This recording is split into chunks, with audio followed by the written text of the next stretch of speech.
Hello, welcome back everyone after lunch. Hope you enjoyed lunch, had a good break.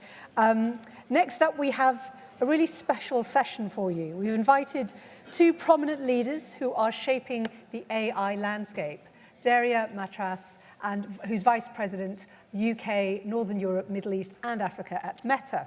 And Debbie Weinstein, who's the Vice President and MD of UK and Ireland at Google. And they're going to be delving into the latest economic opportunities and productivity benefits for advertisers.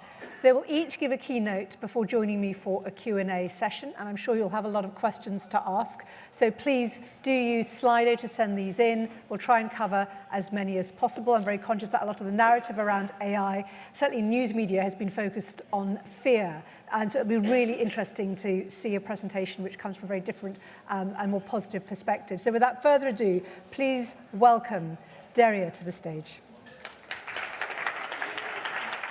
The clicker is just there. Thank you, Samira.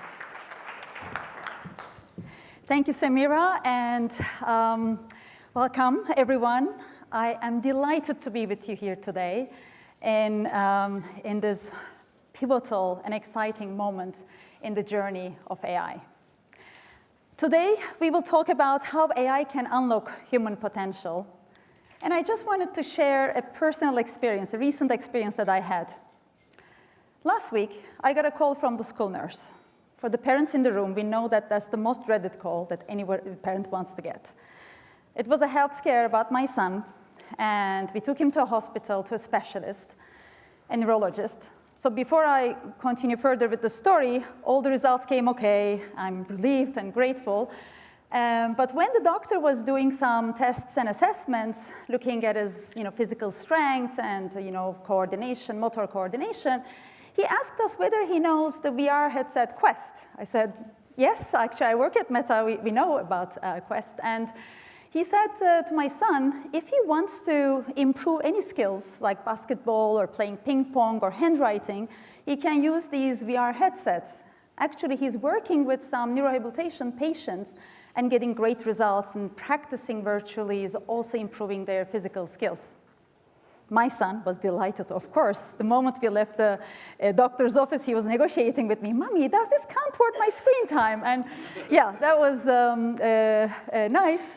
But I was struck, believe me or not, going to the doctor's office, I didn't know about this, and I'm just amazed and fascinated in how AI is unlocking human potential in ways that we've never imagined.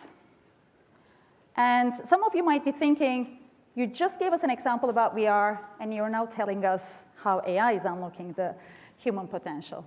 And we will come to that. So, because for us at Meta, AI and the metaverse are intrinsically linked. So let's start with the AI. Okay, we have the right slide. And at the moment, we are at a key inflection point when it comes to AI. And Bill Gates said that people tend to overestimate what they can achieve in 1 year, but they underestimate what they can achieve in 10 years. Exactly 10 years ago in November, we celebrated the 10th anniversary of our fundamental AI research lab. I remember there was great excitement in the industry on what the role that the AI can play in the future, and I think the few of us could have imagined that we would be here today. And since then, AI has been in the DNA of our platforms, powering everything from our apps, the integrity systems, the recommendation systems, our ad services and products, and of course the metaverse as well. And we've been building large language models. We launched Llama 2 last year. We are training Llama 3. We announced some exciting AI products such as AI assistants, AI Studio, which is a precursor to Creator AI, the business AIs, and we believe that these experiences are fundamentally going to change the way that we work, that we interact with loved ones, and definitely change the industry. So we are today with familiar faces as the leaders in the advertising and media industry. So I will pick 3 examples on how AI is shaping and changing our industry today. The first one is media. So in the early days of advertising, we used to buy spaces. And as digital came to our lives, we started to target hyper-specific audiences, segments. And when it comes to today, the advertisers who have adjusted their approach to focusing on high-quality data and high-quality creatives are actually, and also, most importantly, allowing the AI, giving the AI the freedom to optimize for the outcome, are seeing massive efficiencies. In the summer of 2021, so a little bit more than 18 months ago, we launched a new AI-powered advertising products, which we call Advantage Plus, some of you might know. And basically, think about this product as easy buttons. So instead of working with different or targeting different segments and using different creatives and trying to target certain surfaces, it does the job for you. You tell them you tell the product which outcome you want, and then it's running hundreds of different campaigns to optimize for the outcome. We have seen massive success. On average, return on ad spend, ROAS, increased 32% across our platforms, and the cost per action, CPAs, declined by 17%. The global fashion retailer, Mango, for example, increased ROAS by 53%.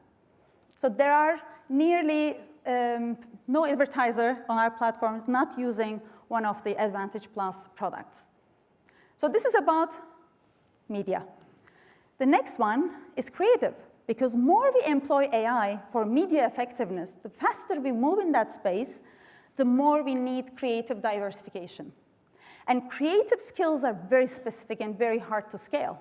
And creative development soon become a bottleneck for the agencies and advertisers.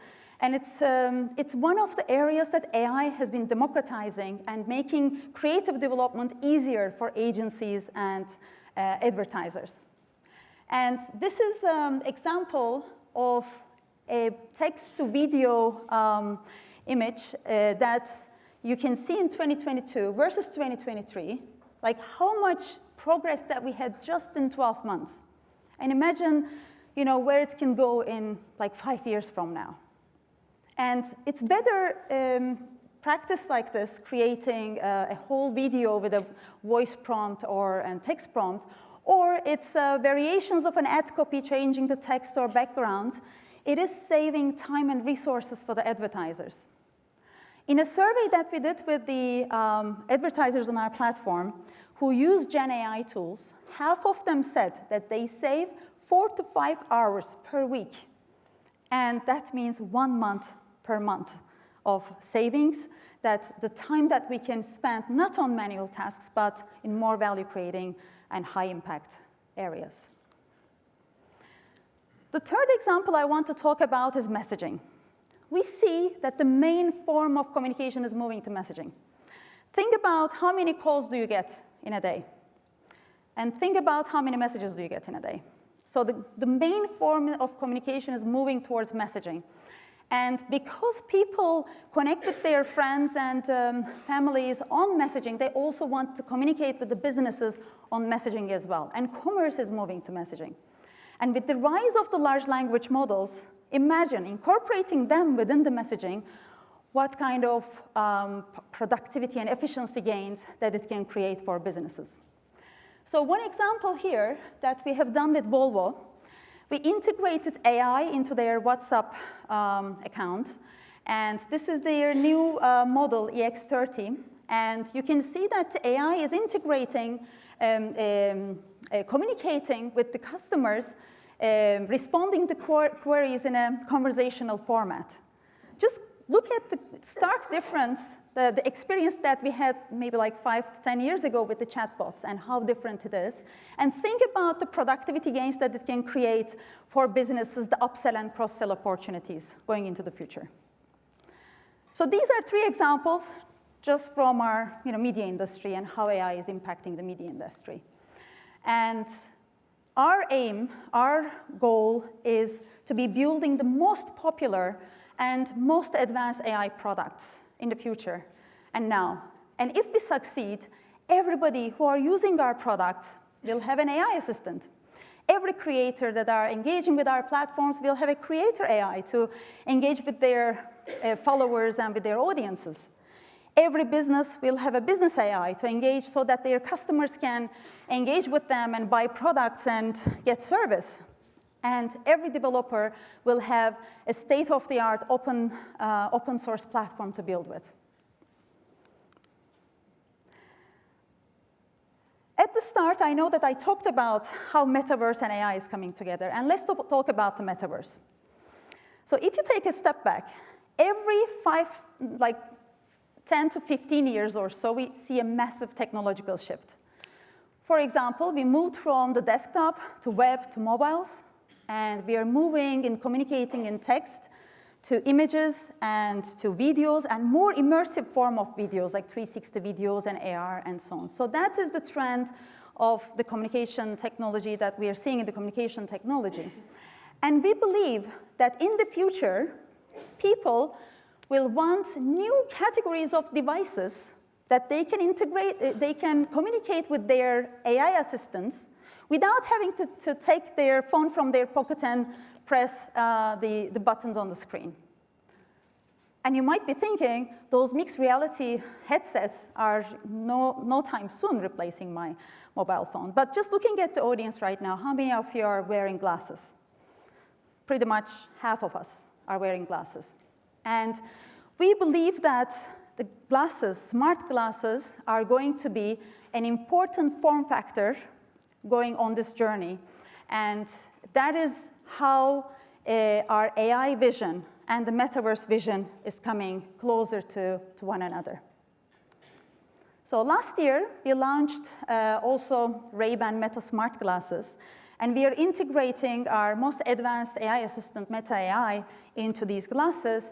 And people will be able to get helpful information and interact with their AIs without having to use their phones and through the glasses. And we believe that these AI assistants will be the superpower of the AR glasses into the future. So let's see them in action. Hey, Meta. Look and tell me what pants to wear with this shirt. Based on the image, it appears to be a striped shirt. A pair of dark-washed jeans or solid-color trousers would complement this shirt well. Hey, Meta. Look and tell me what this meme says in English. Sure. Here's what the text in the image says in English. Hey, instructor, can I take my protein to the gym? Yeah, of course. Nope. So this is pretty much, gives an idea, but the path to get to that vision is the work that we do in the AR, VR space at the moment. So we are trying to move, advance on AR and VR and move out of 2D and move into 3D, such as like launching Quest 3. We launched the first mainstream mixed reality headsets last year, Quest 3, which is built on a deep stack of AI technologies. And now I'm going to share a video with you. You might know Lex Friedman. He's an MIT professor, a very famous technology podcast host. And he is in and out of latest technologies through his experience. And I really love his reaction to the experience that we've created with the photorealistic avatars. Where am I? Where are you, Mark? Where are we? You're in Austin, right? No, I mean this place. We're shrouded by darkness with ultra-realistic face, and it just feels like we're in the same room. This is really the most incredible thing I've ever seen. And sorry to be in your personal space. I don't know how to describe it with words. It really feels like, we're in the same room. Yeah. It feels like the future. This is truly, truly incredible. I just wanted to take it in. I'm still getting used to it. It's like, it's you, it's really you. But you're not here with me, right? You're there wearing a headset, and I'm wearing a headset. It's fundamentally a new experience. Like for me to have this kind of conversation with loved ones, it would just change everything. So now that is a long way off. but I think it gives you a glimpse of the potential for this technology. While the physical world around us is amazing, we are human beings. We love physical interactions. We want to be with our loved ones physically. But when that is not possible, we want those virtual experiences to be as close to the physical, realistic experience. And it is the physical and the virtual reality combined together is our reality. So our hope is that this technology is going to reach 1 billion people at the end of this decade, is going to enable hundreds of billions of euros of commerce, and it's going to create millions of jobs for the creators, small businesses, and developers. And that will be the future of human connection. And Mark has seen this a decade ago. This picture is from our Faith conference 10 years ago in 2014. And that was the time we were celebrating our 10th birthday, and he announced his 10-year vision. And you can see that he was saying that we will focus on growing our Facebook family, then we will grow our family of apps. And he said that in 10 years, we are going to be talking about AI, AR, and VR.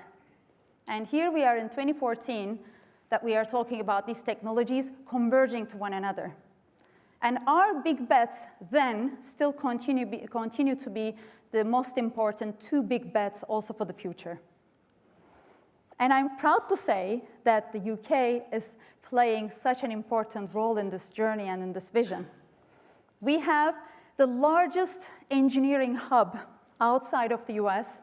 It's based in the UK. In fact, we have a building dedicated to reality labs in our King's Cross office, and those engineers are building the metaverse for the future, working on cutting-edge AI technology. Our privacy teams and WhatsApp teams are all based in London, and it will continue to play a very important role in this journey. What excites me most about these technologies are not only how they are powering the connection between our friends and family, it's about the democratization. This evolving technology is democratizing human potential for everyone, from education to healthcare to training, and opening up doors for growth for businesses from all sizes. Take this, for example. I mean, I'm sure you've seen some of the meta ads on the medical space. And what we see is that language and physical accessibility are the 2 barriers to education. And this is an example from Johnson & Johnson. They are using MetaQuest headsets for medical training for students. And the tests show that the medical students that are trained in VR, with causing no risk to patients while doing that, and the patients who are being trained in traditional methods, the students trained in VR are 232% better performance compared to the other group. And just imagine how this could democratize access to education, what this would mean for disadvantaged communities not having access to healthcare professionals or education, and how it would impact the world.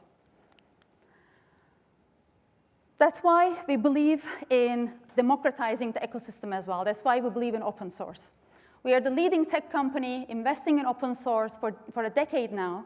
We launched more than 1,000 open source projects where we work with experts and academia and researchers and developers together, because we believe that open source leads to a better product, more economic opportunity, better innovation, but most importantly, safer products. Because we have more eyes scrutinizing our models constantly, working with regulators and companies and researchers, and they are challenging our claims and giving us feedback, and we are improving our models. So that, we believe in, is also democratizing the ecosystem around us as well. As I said in the start, personally and professionally, I'm fascinated with the ways that AI and the metaverse are unlocking human potential. And these technologies are fundamentally going to change the way that we interact with the world, we work, we educate. And one thing that we believe in is that one company won't be able to do this alone. That's why we believe in the open systems, open collaboration. And as an industry, we need to come together to build and shape the future that we want. And we are looking forward to that journey with all of you. Thank you.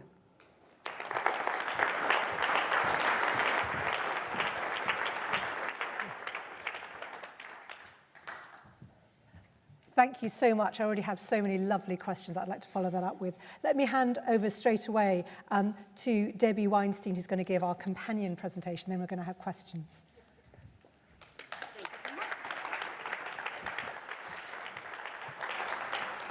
Thank you so much, and good afternoon, everyone. It is really, really lovely to be here. And before I get into my speech, I just want to say how wonderful it is to be with all of you in this gorgeous part of London, even if it is a bit rainy today, in the showering of such towering, iconic monuments of Western civilization. We have Westminster Abbey, we have the Palace of Westminster, and our very own Stephen Woodford and Paul Bansfair, and our friend, who we hope is doing better online as well at home. It is really a pleasure to be here, and I feel very lucky to have been back in London for about a year now. I lead Google in the UK and Ireland, but in many ways, although I was born in America, this is very much a homecoming for me. I lived here as a teenager in the 1980s, and I lived here for about a decade earlier in my career with my family, and I am thrilled to be back. And I'm pleased to say that just like those early days of stonewashed jean-wearing Debbie, you can't walk down the street without hearing great new music, or seeing amazing fashion, or seeing a great art show. And London's creativity is as live as it's ever been, even if it is a bit rainy. The move back to London in 2023 was a big move for my family in 2023, but it was also a big year for all of us in the world. It was really the year that artificial intelligence captured our imagination and erupted into our collective consciousness. Google searches, for example, skyrocketed 300%, and AI-powered breakthroughs were visible in all sorts of ways. I don't know if anyone was expecting to hear from the Beatles again, for example, or see even a new video that the Beatles were putting out. And AI became the topic of many, many conversations at dinner tables and on front pages. And different people expressed different views. There were hopes, there were fears. But the interest in AI in 2023 was running really at an all-time high. But I am here to argue that as business leaders here in 2024, it's time to transform our interest in AI into action with AI. The last few years have brought us unprecedented challenges around the world. We had coronavirus, we had climate change, we had conflicts, and it really brought a lot of supply chain upheavals, economic volatility, and rapidly shifting market conditions. Understandably, many businesses have focused on resilience, on weathering the relentless and unexpected storms. But now that we have developed so much resilience, I believe it's time that we move to reimagining, finding fresh sources of growth, finding new ways to enhance productivity, new ways to create opportunities that are genuinely accessible to everyone in the UK. Why am I so convinced that AI is a crucial enabler of that reimagining? Because at Google, we believe that AI has the power to change everything, from extraordinary scientific breakthroughs to everyday improvements. We believe that AI can transform our world as fundamentally as the discovery of fire. And that's why back in 2016, our CEO, Sundar Pichai, made the whole company AI first. Since then, we have been powering our products with AI to make people's lives easier in ways that have been previously unimaginable. You can literally connect with billions of people through 133 languages through Google Translate. You can literally find your fastest, most traffic-free, most fuel-efficient route anywhere in the world with Google Maps. And you can literally hum a tune or snap a picture or write a question full of typos and get a good answer from Google Search. I joined Google almost 10 years ago, just after DeepMind came into the Google family.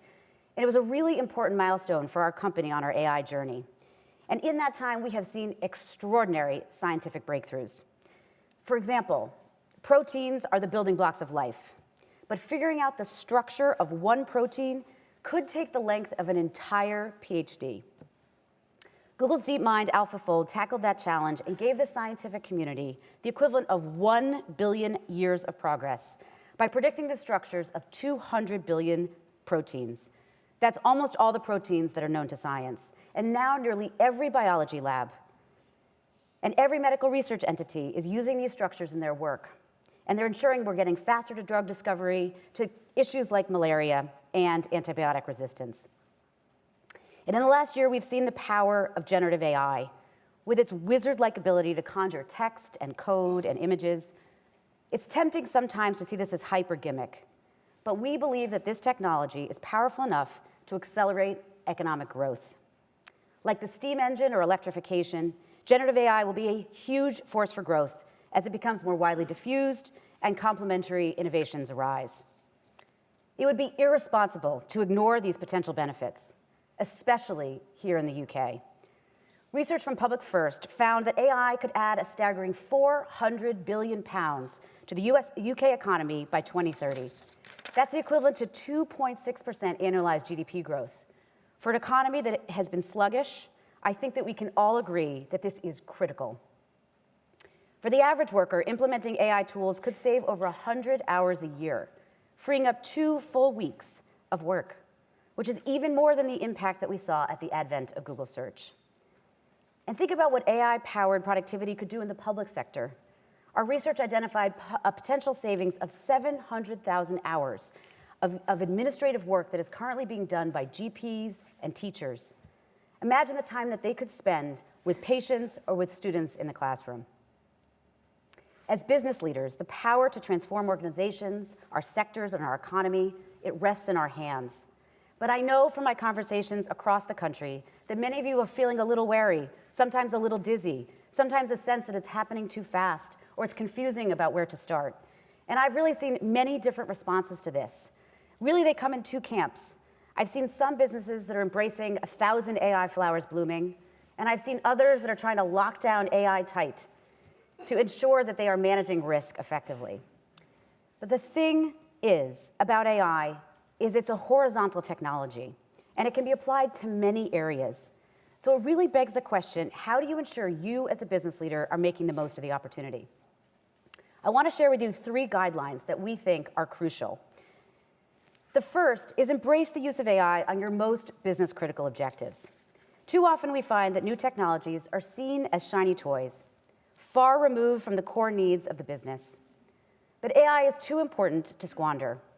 Where we're seeing AI have the biggest impact is when business leaders lead the way, identifying for their organization where to point the capability. So I encourage you all to go back to basics. What are your fundamental growth drivers? Where do you need a surge in productivity? Then point this incredible technology straight at those business-critical drivers.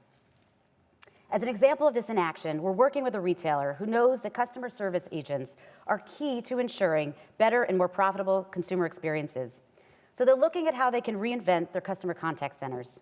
And we're helping to transform how customer service agents are operating. Now the agents have a Google AI assistant by their side through customer phone calls, retrieving information, monitoring sentiment, and making sales suggestions. It's like the best colleague you could ever dream of, and it never gets tired, and it never gets grumpy. AI can prove transformational in advertising too, helping marketers grow their businesses. We know that marketers are under tremendous pressure to deliver ROI. And at the same time, consumers have never had more options, more ways to get inspired, more ways to research. More than half of consumers tell us that they are using more than 5 online sources before they buy. The speed at which we need to analyze data, find insights, and adapt how our brand shows up is unlike anything we've experienced before. The right customer with the right message is really a moving target. Our Performance Max product, or PMax as we call it, uses Google's AI to find new customers across all of Google channels and inventory, and it multiplies conversions by optimizing for the highest ROI opportunities. We have customers like Regis, the flexible workspace provider, that's implemented PMax to find new leads, and they're able to drive 40% more leads at the same CPAs. But PMax is just one example of Google's AI-powered advertising tools. You can go further up the funnel and use tools like Demand Gen. You can go further down the funnel and use tools like Broad Match. Broad Match being super important because 15% of searches every single day have never been seen before. So the thought that a human being could come up with the right set of keywords to anticipate all the consumer needs is basically impossible. And the brilliant thing about the innovations and breakthroughs that we're applying to our products, whether they're in ads or in cloud, is really it's the same technology that's fueling AlphaFold, that it's allowing you to translate into 133 languages, that's actually fueling those technologies. The second guiding principle we recommend is this: experiment with what works, test, learn, and scale. Google's own success is rooted in a culture that embraces constant learning and experimentation. Putting AI to work demands this same agility. Set up a series of experiments with clear KPIs around the core business drivers that I just talked about. Test, measure, refine, and iterate.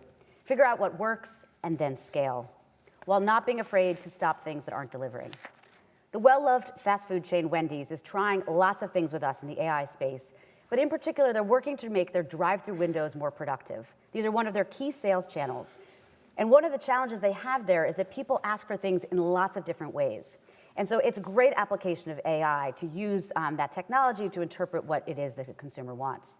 But I think what's important about this example is not the specific application, but is actually what the Wendy's CEO says about the experiment. And he's really encouraging his team to lean in, to iterate, to test, and to learn, and to have the courage to fail fast when they need to. And it's inspired them to leverage Google's AI in a lot of different places to truly transform the whole restaurant experience. But then the exciting question is, once you've done the experimentation, who will take those learnings to the next level? And that brings us to the third recommendation, which is empowering people through new skills to make the most of AI-powered technology. Understandably, the rise of AI generates both excitement and fear about jobs. And I really want to address this apprehension head on. Yes, it is true that some jobs will disappear. Many jobs will be changed. But I think many more jobs will be created that we can't even imagine today. Transformative technology throughout history has always created new forms of employment. I remember when I came out of university, there were kind of jobs that my friends and I were doing, but none of us were doing roles like web designers or digital specialists. But if you go on LinkedIn today and you see the thousands of roles that are available in those spaces, it gives you a sense of what might be possible in the future. At Google, we want everyone to benefit from the potential of AI. We want every business to benefit from the potential of AI, and we want every sector to benefit from the potential of AI. And the key to this will come from upskilling people, equipping everyone with the skills to benefit in this AI-driven world. I'm really proud of what Google has been doing in the digital skills training space. We launched a program back in 2015 called the Digital Garage, and we've now trained over 1 million Brits in 500 locations across the country, as well as through online programs. And just last year, we rolled out our most popular program ever. It was in the area, as you can imagine, of AI fundamentals. And it was a free and in-person training, and we now have already had thousands of people that have signed up. But today, I'm really delighted to announce a brand new iteration in our portfolio of AI skills training programs. From this afternoon, we're going to be introducing a free online course, especially designed for marketing professionals. And participants will be able to understand how they can be using AI to reach consumers in new ways, innovative ways to drive productivity, and to reimagine digital marketing strategy. We passionately believe that AI can transform the advertising and marketing industry in all sorts of positive ways. Everything we build is designed to help you make and act on your best decisions, to learn from them, and to do all of it faster and more effectively than ever before. I hope I've shared some helpful pointers for the leaders in the room to help you cut through the complexity and confusion that sometimes surrounds AI. But while the principles here I've shared focus on practical measures, the one overarching message I'd love you to be left with is simple. 2024 demands decisive action from British businesses. We have an opportunity too great to ignore. If we embrace AI-driven transformation, we can drive our competitiveness, our productivity, and perhaps most importantly, the opportunity to create a more inclusive and prosperous future for everyone. Thank you.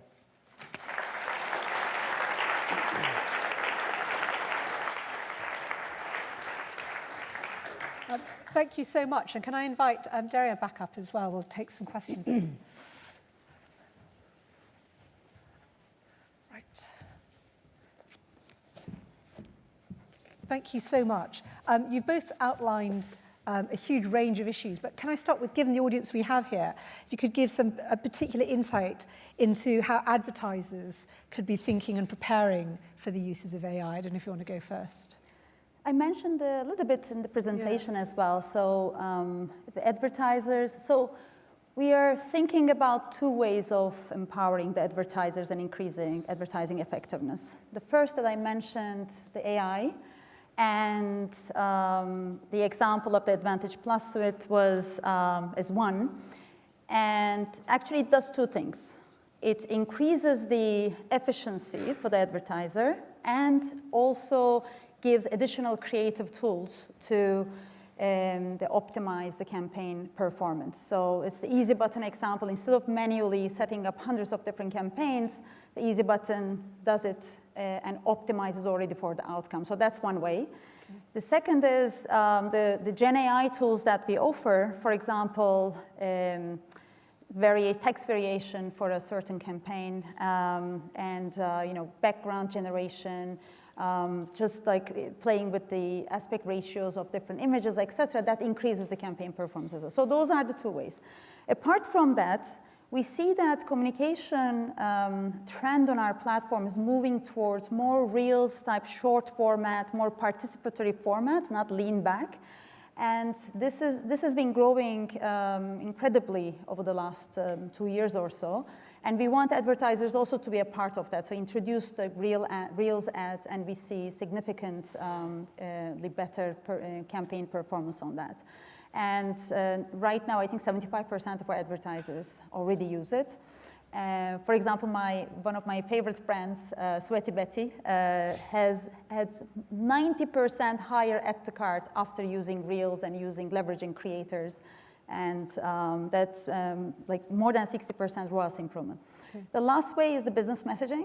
And business messaging, I gave examples. And there are two ways that advertisers can use. One of them is click-to ads. So when you see an ad on any surface, you can just directly connect to any of the messaging platforms. And the other one is paid messaging, so you can reach the broader audiences and for either customer service purposes or for marketing and sales purposes as well. So those are the currently available tools, but we keep on innovating using these technologies going on forward. Thank you. Debbie. I gave some recommendations in my talk, but I'd say the one thing I didn't mention that I think is essential to this space is getting your data organized. AI, everything about AI is data-driven, and so making sure that you have your data in a useful setup, that it's privacy safe, that it's secure, I think that's one of the essential kind of tasks of the advertising community. Yeah.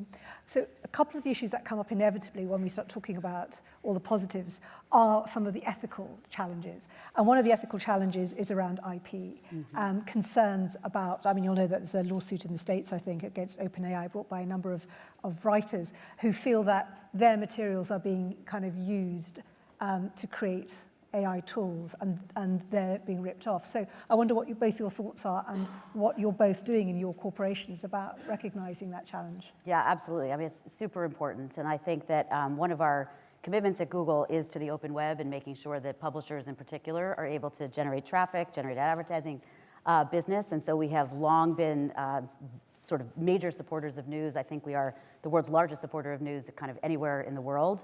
But particularly what we're doing in the AI space right now as it relates to training models is we launched something called Google Extended in September of last year that actually allows a publisher to decide whether or not they want to opt out of being included in model training.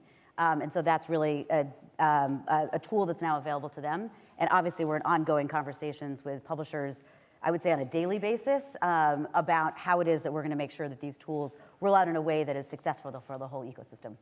Derya, same issue. Not much to add to Debbie. It's an incredibly important question, and some of the laws and the regulations around this is predating not only this topic but the internet. So I think regulation will progress in the space, and there is a fine balance in encouraging innovation, but at the same time protecting the copyright holders. And we are doing our best and also employing the technology, make sure that we are achieving both at once. And the other key aspect of online ethics from IP is safety. And we've been talking a lot earlier today about the online safety bill here in the UK. Will Meta, for example, be able to use AI to stop young people coming across harmful content on its platforms, for example, related to self-harm and suicide? And I'll ask you as well, Debbie, what are your thoughts on that aspect? This is one of the most important topics for our company, and we've been working for years now. And it's an area where we employ the AI to catch the bad actors and take them off the platform. We create transparency reports and also work with the industry and providing this to law enforcement as well. Overall, there are more than 40,000 people in the company working in is safety, integrity, privacy space. We've invested more than $20 billion, just $5 billion last year alone, in progressing this. When it comes to safety and suicide content, we've launched, particularly to protect the teens, we launched more than 30 products in limiting teens' presence on our platforms. For example, defaulting their presence to private so that the adults that they don't follow cannot message them. Or we put, for example, time limits and nighttime nudges and other breaks in their experience using our platforms. And the most important piece that we believe is going to be empowering parents, because parents know what is best for their teens, and we give them tools, for example, parental controls, to help them, give time limits to their children, and also follow the type of accounts that they follow or block, etc. So, but it puts another burden on the parent. I mean, I think the real dilemma in this country, certainly, I think for many parents around the world, is it puts parents back as if it's their responsibility rather than the corporations who have the power to do it very easily and monetize this content. Could you not be doing more which isn't requiring parents to opt out, but you to set clear lines which are then not breachable? We already set those lines, and we, for example, the thing is, the most important thing is age verification, right? Because we are employing technology, and actually we are trying new solutions to detect the ages of the users, because they can always do false claims, and that's where the parents will play an important role. And we are advocating for age setting and verification at the App Store level, because it's impossible for a parent to go set the age and the controls app by app. But if the device age verification is done at the App Store level, then it's much easier to also catch that, and who is a child and who's a teen, etc. Then we can do a much better job. But it doesn't mean that we are not investing in the space and bringing all these tools to ensure that they are having a safe experience and age-appropriate experience on the platform. Debbie, your thoughts again on the online safety aspect of AI. Yeah, and as it relates to the Online Safety Bill Now Act, obviously this is a really important piece of legislation. Everybody deserves to feel safe online. And we did not wait for the bill to come to pass and be an act before we were taking action. We've been taking action for a number of years as well. And I think that the most vulnerable populations, in particular children, really need particular levels of protection. We have a lot of products as well in this space. I would highlight YouTube Kids in particular as one of the services that I think is really terrific for younger users, that really is a curated set of content that's quite a managed ecosystem around the content people can access around YouTube. Okay, this is a fun little question which I really liked. It was to do with your presentation. Will Meta glasses mean that everyone will end up wearing dark wash jeans with their blue shirts? How do we make sure that AI does not remove our individuality? Sorry, it's a bit unfair, but it was fun. No, thanks for the question, whoever asked. And one of the interesting aspects of open source is that we have many more eyes and contributors, like designing and contributing to these foundational models. And for example, we have things like red teaming sessions. So working with experts and developers and researchers for putting our models into thousands of hours of stress testing to catch for biases, as you talked about, catching bugs and system vulnerabilities and using that to feedback and improve the models. So I hope that, especially, for example, one of the things that I care about a lot is we need more women in tech industry, more women engineers to be able to join this ecosystem and make sure that these models are also avoiding bias, when it comes to gender and other issues as well. So, yeah. Well, I mean, that is the other issue, isn't it, Debbie? It feels like, I remember doing my first conference 15 years ago where they tried to host it partly in Second Life. And it feels that some of these metaverse ideas have not taken off, and that they seem to be driven by a certain fascination by a certain demographic of people who work in the tech world. What are your thoughts about gender bias, racial bias, all the other kinds of things which can be reinforced by AI, as we know? I mean, it's super important. I mean, a lot of the work that we're doing around kind of our work in AI is guided by our AI principles, which has very clearly about managing bias. But we're also working actively with the government, the AI Safety Institute, the work that's being done right now around sort of looking at models and making sure that we're doing and setting up new infrastructure, I think, around testing some of these foundation models to understand where the biases may live. But this is a very important area for us to make sure that we're ahead of. Jen, this is another question that's come in. Gen AI could supercharge disinformation. What are you, both your companies, doing in an election year to prevent this? Do you want to go first? Yeah, I mean, again, this is a super important question. We have a huge amount of work that goes on in the election space and managing elections. Obviously, this is the biggest election year anywhere, I think, ever. And there's a ton of work that's being done to basically support candidates, make sure that they are safe and secure, make sure consumers are getting accurate information about poll times and all that sort of thing. I think as it relates to misinformation, we have a number of tools that are actually already available now. So for example, in our advertising systems, we're now requiring anyone who's using anything that's a manipulated image to indicate that they've actually done that. We have a lot of political transparency reports that we issue. We also believe in watermarking. So we've introduced a new technology called SynthID that basically will watermark any image that's created. And that way a consumer can identify when something's a manipulated image. There's also this idea of about this image. When you go on Google search, if you go into an image, you can see where was this image seen before, and you can get some information and context around where that verification. Yeah. Derya. And so it's similar to what Debbie said, and I do believe that we work as an industry because one company cannot change everything, and I think it's really important to collaborate with the industry and the policymakers in the space. We supported more than 200 elections so far, and this year is big. Billions of people are going to vote, and it's every experience with every election is feeding back to the system. We have both employing technology, but also working with cross-functional teams with legal experts and election experts to make sure that we are protecting the integrity of the elections. And when it comes to Gen AI and how it could be used, misinformation is misinformation. It's either created by humans or created by AI. We have very high standards to catch misinformation from years of experience in supporting elections. And if any image is created by human or AI is violating our platform policies, we take it down.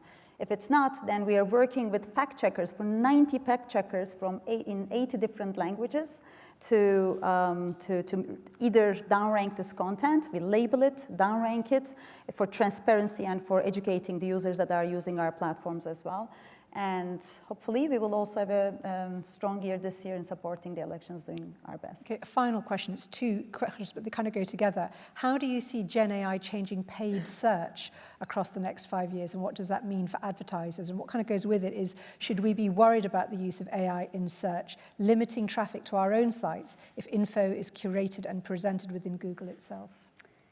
Yeah, so there's search has actually been quite a long journey of change over the last 20 years. So if you think about it, originally it was about organizing web links, and then it evolved to include images and map locations and videos and sort of the kinds of things it's been organized. And you'll know over time. there's been coverage recently about it being less efficient, the kind of things, results it's throwing up. We believe we disagree in many ways around that research and have a lot to say about that research, but maybe I'll comment on where we think the world of search and how it sort of lives today connects to generative AI, which is, some people might have seen the search generative experience that we've launched as an experiment in labs, where it really is trying to answer more kinds of questions. And so if you think about the kinds of things you would ask search today versus a compound question that might pull information from lots of different sources, but our intention very much is to make sure we're sending traffic back out, and all of the experiments that we're running now, you will see have links both to publishers, but also to advertising, because there's a lot of use cases. I'm a strong believer that advertising helps to introduce consumers into new products and services that'll be useful for their lives, and I think that we see that very much as part of a key part of the future. Any final comments from you? Oh, thank you so much. All right. Thank you so much. Terrific to have this time with you. Thank you both for your presentations. Thank you. Thank you both again. Thank you. Derya and Debbie.